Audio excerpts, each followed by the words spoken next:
Hey guys, SneakyTurtle here. Welcome back to another video on the channel. In this video, we'll be building the Ares 1 spacecraft. This was part of the Constellation program initiated by President George W. Bush to essentially return humans to the moon and to Mars. It was supposed to be a replacement for the space shuttle, which was soon to be canceled after the completion of the International Space Station.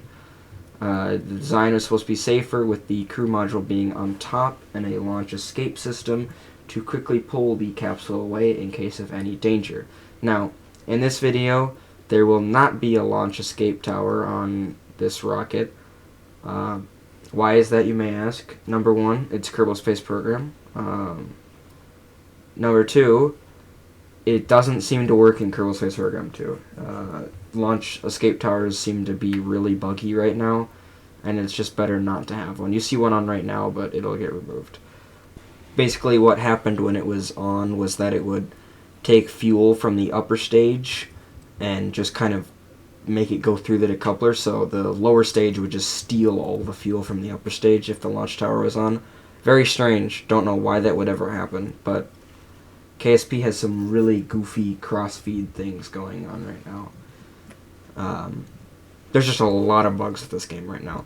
It'll get fixed eventually. We have patch notes and they say they're going to fix some things. We'll see how long that takes, but whatever. But yeah, like I said, this was a planned replacement for the space shuttle. It's supposed to be much safer. Unfortunately, the Constellation program was canceled in favor of the Artemis program. And the Artemis program, we all know today, has launched the SLS rocket. And we have Artemis 1 that went to the moon and returned. But now we are cross-fading to launch and getting ready to launch the vehicle, so I'll shut up now.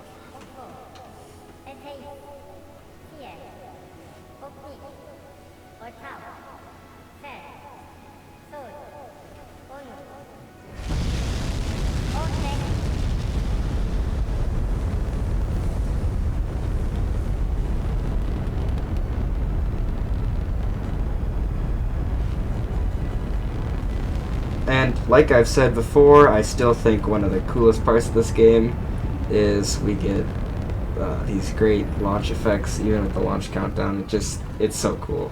Like I was saying before about the Constellation program, is that the Ares series, which started with the Ares 1, would eventually move down to the Ares 4 and 5, which had astounding similarities to the SLS rocket. Really, it was just a political stunt to change it from the Constellation to the Artemis program.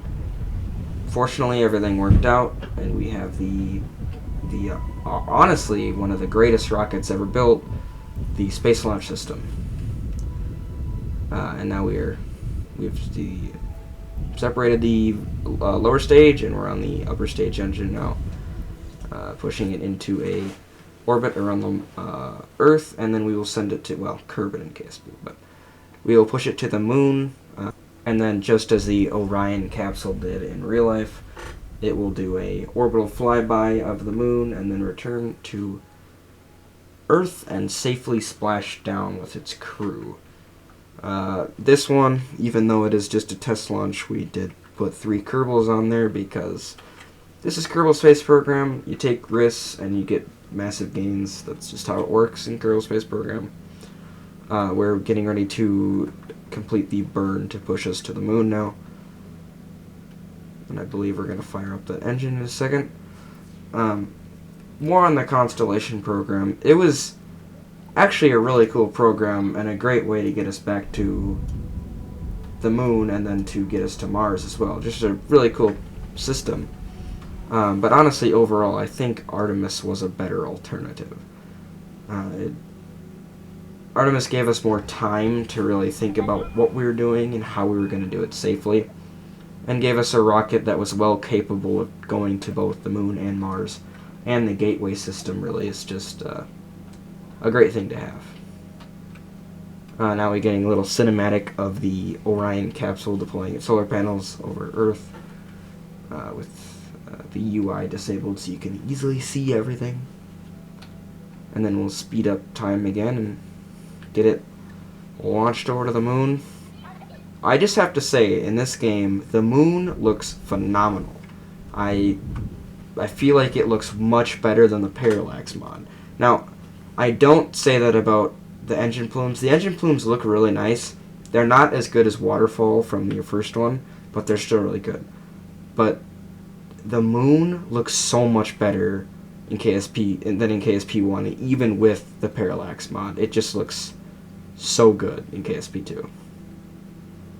So we're going to shrink our orbit down, getting a really close orbital flyby. And I think we're going to burn away here in a second. Now we're leaving the moon's orbit and returning to Earth. Not the most efficient way to do this, I know, but I had lots of fuel. Wasn't like I was going to run out of fuel or anything. I had plenty of fuel, and